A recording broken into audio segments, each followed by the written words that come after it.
Hey guys, कैसे हो आप सभी लोग। स्वागत है आप सभी का हमारे यूट्यूब चैनल में। तो अभी हैं हम दिल्ली में अमित भाई के घर। कल आए हुए थे। कल हम लोग निकले थे घर से 2:30-3 बजे के आसपास, और इनकी भी रिटर्न फ़्लाइट थी, तो हमने सोचा कि चलो आते हैं। बहुत सारे लोग मोनिका दीदी को भी बोल रहे हैं कि आप मनीषा का हेल्प कीजिए, तो वो उनसे हमारी बात होती है और वो हमेशा तैयार रहती हैं हेल्प करने के लिए। आज हमारी बात नहीं हुई क्योंकि आज थोड़ा तबीयत भी ठीक नहीं लग रहा है। एकदम लग रहा है जैसे फीवर जैसा हो गया है। सिर में बहुत ज़्यादा पेन हो रहा है, दर्द हो रहा है, क्योंकि ना पीछे साइड में इतना ज़्यादा दर्द बर्दाश्त नहीं हो रहा है। और कल बस से आए हुए थे मम्मी पापा के साथ। मेरे भी मम्मी पापा हैं, लेकिन वो अम्बाला वाले घर पे हैं, तो मुझे जाना था। कल मेरा पेपर भी है और आए हुए थे यहाँ पेपर देने बिहार से। एग्ज़ाम देने के लिए आए हुए थे, लेकिन हमें नहीं पता था कि आने के बाद अपनी ज़िंदगी का ही एग्ज़ाम दे रहे हैं। और 18th को हमारा पेपर था। एक हमने पेपर दिया था और एक पेपर अभी और रह गया है। तो उस टाइम कॉलेज में दिक्कत हो रहा था, तो कैसे भी करके हमने अपना वो किया, फिर से पेमेंट वगैरह जो भी किया और फिर से पेपर का तैयारी शुरू किया। 18th को पेपर है, लेकिन मुझे पेपर ये छोड़ना पड़ रहा है क्योंकि मैं मेंटली बहुत ज़्यादा डिस्टर्ब हूँ। और मेंटली फिज़िकली जो भी कहिए आप सब, क्योंकि ये जो चीज़ें हुई है ना, सच में मुझे नहीं लगता है किसी भी औरत के साथ होना भी चाहिए। ये सब चीज़ें शादी के पहले होती है ना, तो नॉर्मल कहा जाता है, फिर भी हमारे बिहार में बहुत बड़ा होता है ये सारी चीज़ें। अगर ये चीज़ कोई लड़की करती है तो बहुत दिक्कत लगता है। लोग अगल बगल के लोग उल्टे पुल्टे बोलते हैं। और जब ये चीज़ें शादी होने के बाद होती है ना, कहने को मेरे पास बहुत सारी बातें हैं, लेकिन अभी मैं बोलना नहीं चाहती हूँ, क्योंकि जो हमने 1.5 सालों में जो सारी चीज़ें देखी है ना, और उसको झेला है हमने, रो रो के कैसे मैंने गुजारा है।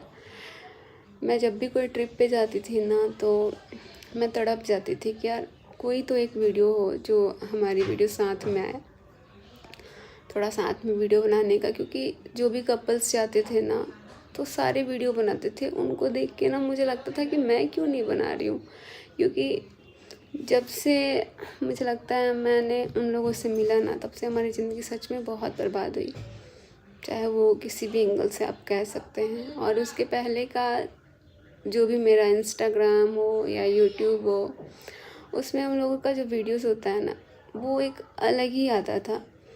उसमें अलग ही एक चेहरे की रौनक, एक अलग ही प्यार दिखता था। और आप लोग भी इतने टाइम से बोलते थे कि मनीषा दीदी आप हमेशा उदास रहती हो, एक्टिव नहीं रहती हो, एकदम लगता है कोई काम नहीं कर पाती हो। तो यही सारी चीज़ें थी जो हमारे मन में हमेशा चलती रहती थी। मैं अपने मन को इतना समझाने की कोशिश करती थी ना कि ठीक हो जाएगा, एक दिन मनीषा ठीक हो जाएगा, बट मुझे नहीं पता था कि इतना दिन तक ये सब चीज़ चल रहा है और किसी ने मुझे बताना ज़रूरी नहीं समझा।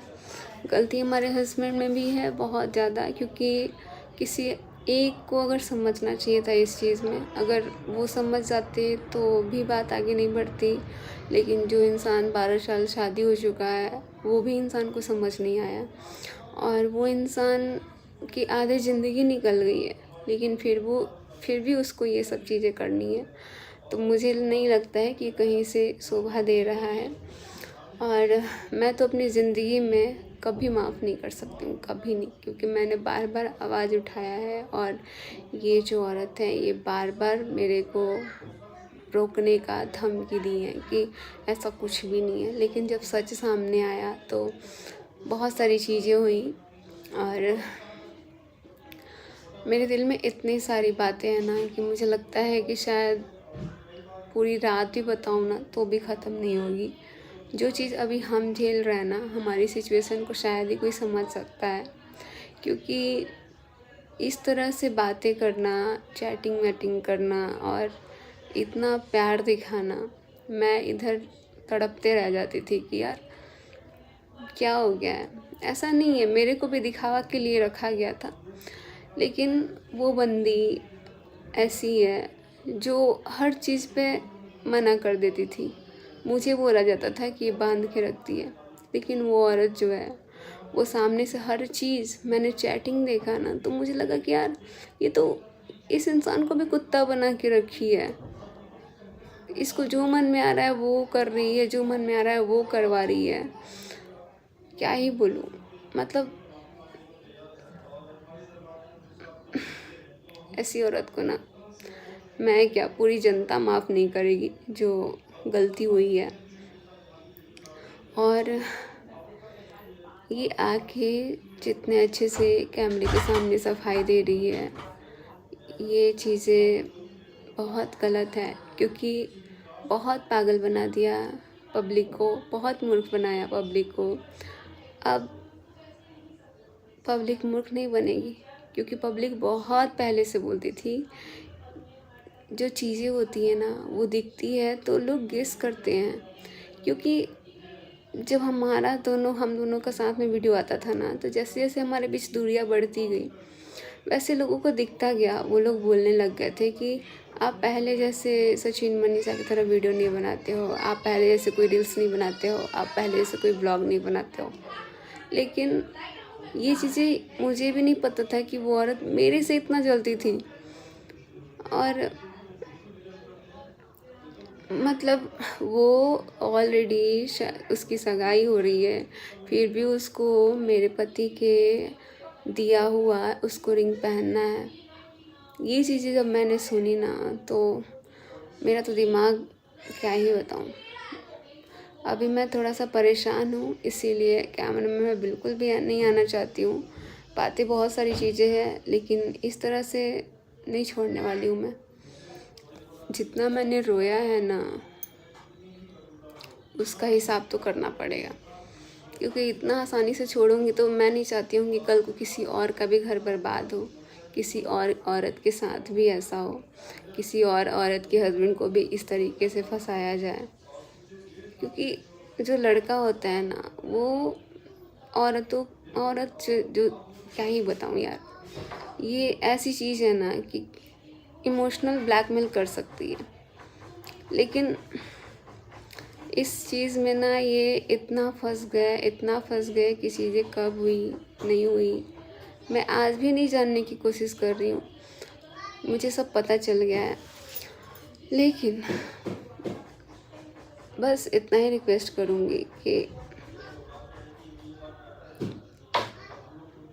क्या ही बोलूँ, इतनी सारी बातें हैं ना कि बोलने में भी मेरे को बड़ा अजीब लग रहा है। किस तरीके से बताऊँ, कहाँ से शुरू करूँ, कहाँ से ख़त्म करूँ, क्योंकि आप समझ सकते हैं कि जो लड़की 1.5 साल से इन सारी चीज़ों को दबा के रखी है, जब भी मैं बोलती थी उनके घर वाले ऐसे आवाज़ उठाते थे, ऐसे धमकियाँ देते थे ना। मतलब यार औलाद नहीं होने के लिए इतना कोई धमकी देता है? औलाद नहीं है ठीक है, नहीं है, तुमने तो मना किया था ना सामने से। और घर वाले ऐसे बद्दुआ देते हैं, कोई बोलता है हम ये करवा लेंगे अगर हम गलत नहीं होंगे तो, कोई बोलता है हम वो कर देंगे। मतलब जो मन में आया आप वो बोल के चले जाते थे। गलत होने के बाद इतना आकर दिखाया आप लोगों ने। इतना ही बोलेंगे कि जो भी चीज़ें हैं बहुत गलत हुई है हमारे साथ, जितना गलत हुआ है मेरे बर्दाश्त से बाहर है। मैं अपनी ज़िंदगी में कभी किसी को इस तरीके से आने नहीं दूँगी। और अब बच्ची नहीं औरत बनना पड़ेगा मुझे, क्योंकि इतना बेवकूफ़ बनाया गया मुझे, इतना बेवकूफ़ बनाया गया। जब भी मैं घर जाती थी, मैं बगल में कभी सो भी जाती थी ना तो चैटिंग पे बात होती थी। मुझे 1-2 बार हल्का दिखा था, लेकिन मैं विश्वास नहीं कर पाती थी कि ऐसा भी कुछ हो सकता है।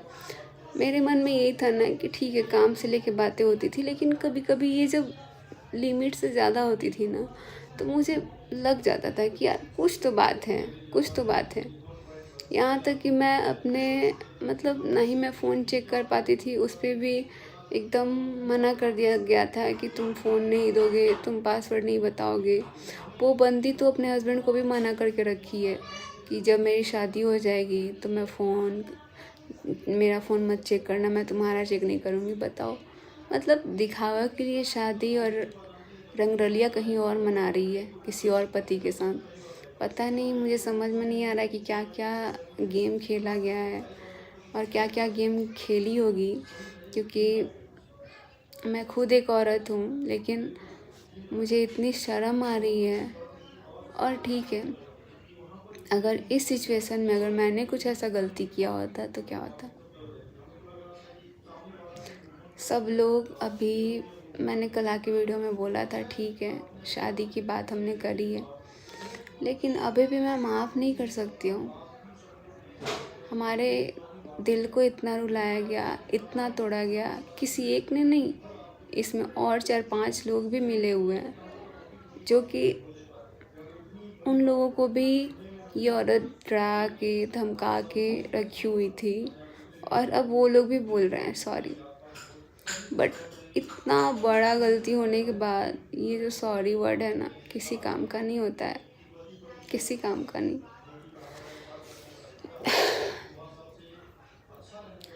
आज मैं जिस हालत में हूँ, मेरे मम्मी पापा जिस हालत में हैं, मेरा मायका वाला जिस हालत में है, मेरा ससुराल वाला जिस हालत में है, पूरी पब्लिक जिस हालत में है, ठीक है, जो लोग प्यार करते हैं ना, मतलब सब परेशान है। पूरा दुनिया को परेशान करके रख दिया इसने, पूरी दुनिया को परेशान कर दिया। लेकिन मैं शादी करके आई हूँ, शायद तुमको पता नहीं है, तुम्हारा पति तो है नहीं, लेकिन मेरा पति है। और एक जब पत्नी साथ फेरा लेके आती है ना, तो ठीक है, मैंने अपने पति को बांध के नहीं रखा था पल्लू से, वो सबका हेल्प करते थे, करते हैं, और हमेशा मुझे लगता है करते रहेंगे। लेकिन अब मैं नहीं चाहूँगी कि किसी का हेल्प भी करें, क्योंकि ये जो भी चीज़ें हुई है ना, सिर्फ हेल्प करने से हुई है। हेल्प करने के लिए आदमी नहीं है, घर वाले को गलत बता बता के इनको बुलाया जाता था, और इनसे पूरा निचोड़ लिया जाता था, पूरा काम करवाया जाता था। यहाँ तक कि बुटीक के जो काम होते थे ना, सारा इनसे करवाया गया है, बुला बुला के। बंदी तू पहले से ही गलत थी, अगर तू पहले से सही होती ना तो साथ में बुलाती, और साथ में जब बुलाती ना तो ऐसा मैं कुछ होने ही नहीं देती। लेकिन मन में इतना गंदगी भरा हुआ है, इतना आग लगा हुआ था तुम्हारे अंदर कि ये आग बुझ नहीं रहा था, तो इसलिए तुमने हमारे पति को चुन लिया। बहुत सारे मर्द थे, तुम्हारी जिससे शादी हो रही थी वो भी एक मर्द है, उससे भी तुमने झूठ बोला है, इतना झूठ बोला है, उसको भी धोखा दे रही है। तो मेरे पास ना, मैं क्या ही बताऊँ, शब्द नहीं है बोलने के लिए, लेकिन इतनी आसानी से तो नहीं छोड़ूंगी मैं, जितना ताकत लगाना है। अभी मुझे पता है कि सब लोग बोल रहे हैं ना कि तुम अभी भी अपने पति का साथ दे रही हो, अभी मुझे पता है कि सबसे ज़्यादा ज़रूरी मुझे उनका साथ देना है, लेकिन माफ़ नहीं करूँगी, माफ़ तो अभी भी नहीं करूँगी। और ज़िंदगी में तुझ जैसे इंसान को तो मैं ज़िंदगी में कभी माफ़ नहीं करूँगी। तुमको ये लगता है ना कि हाँ, मनीषा से माफ़ी मैंने नहीं मांगी, तुम्हारे माफ़ी मांगने से भी कुछ नहीं होने वाला है, और पूरी जनता से भी माफ़ी तो ये तो करना ही पड़ेगा, क्योंकि गलत तो तुमने किया है, नो डाउट गलत किया है। इसीलिए मैं कहीं भी जाती थी ना तो मैं रिएक्ट कर देती थी, और ये हमेशा चिढ़ के बैठ जाती थी कि ये ना तेरी बीवी हमेशा रिएक्ट कर जाती है, हमेशा रिएक्ट करती है। मैं तब तक मूर्ख बनती रही, मैंने इनको बोल दिया, इस औरत को बोल दिया कि आप देखो ना ये ऐसे ऐसे हो रहा है, तो ये जाके ना एकदम बैठ जाती थी। यार अगर मुझे पता चल जाता ना कि तू इतनी गलत औरत है, इतना इंटेंशन तुम्हारा गलत है, तो ये होने के बाद भी ना मैं बहुत, जो 100 कोस की दूरी बोल रही है ना, उतना मैं रखती। जो आके तू हमेशा गले से चिपक जाती थी ना, कंधे से लगा के एकदम, कंधा तूने पकड़ लिया था। तुमको तो चाहिए था कि हम अपना कंधा किसी ऐसे इंसान पे रखें, तुमको तो चाहिए था ही। अगर ऐसा नहीं चाहिए होता ना तो सब कुछ बहुत पहले ही सॉर्ट आउट हो जाता है। गलतियाँ होती हैं लेकिन इतने साल तक नहीं होती है, इतने साल तक नहीं होती है। और इतनी बड़ी साजिश के साथ जब मैं गई थी ना सुबह चीनू के एनिवर्सरी में, उस टाइम भी ये गलत काम कर रही थी भाई, गलत थी ये। गलत काम करने का मतलब कि ये बंदी बोलती है कि मैं आती हूँ अभी ऊपर से, और ये अपने भाई को ले जाती है और मेरे हस्बैंड को ले जाती है, और उसमें नीतू दीदी रहती हैं। वहाँ पे भी मुझे डाउट हुआ कि ठीक है मेरे हस्बैंड को ले जा रही है, मैंने बोला भी कि मैं चलूँगी, मेरे को मना कर दिया गया कि नहीं, इसके सामने नहीं। तो क्या था ये सब? तुम्हारा चाल था, पता नहीं। तुम्हारा सबूत मुझे लगता है कि दिखाना बहुत ज़्यादा ज़रूरी है, क्योंकि आगे से ना ये दुनिया की सारी औरतें ना थोड़ा अपने पति को संभाल के रखेगी, और जो ठीक ठाक है, उड़ने वाला तो कहीं भी उड़ जाएगा, लेकिन संभालना बहुत ज़रूरी है। और लास्ट में पूरा गलती करने के बाद लिख के चले जाना कि मनीषा तू अपने पति को संभाल। काश कि ये बात पहले बोलती होती ना कि मनीषा तू अपने पति को संभाल, तेरा पति गलत कर रहा है, तो मैं एक्सेप्ट कर लेती। ठीक है मेरा पति गलत किया ना, तू जा भाड़ में जा, निकल हमारी ज़िंदगी से। लेकिन फिर भी नहीं गई तू ना, तू हर पार्टी में हर जगह से मेरे पति को चुनती थी कि मेरे लिए दवा ला दो, मेरे लिए ये कर दो, वो कर दो, और मना भी कर देती थी कि इसके साथ आना भी मत, क्योंकि अगर मैं जाती तो मैं तो रिएक्ट करती और तुम्हारा बात करना नहीं बनता। बात तो ये थी। बहुत सारी बातें हैं, लेकिन ज़्यादा कुछ नहीं बोलूँगी अभी। वैसे भी मेरा सिर बहुत तेज़ फट रहा है और मेरा जो मन है बहुत भारी है, बहुत भारी। मुझे समझ में नहीं आ रहा है कि ये जो सारी चीज़ें हो रही है इतने गंदे तरीके से, मैं बर्दाश्त नहीं कर पा रही हूँ।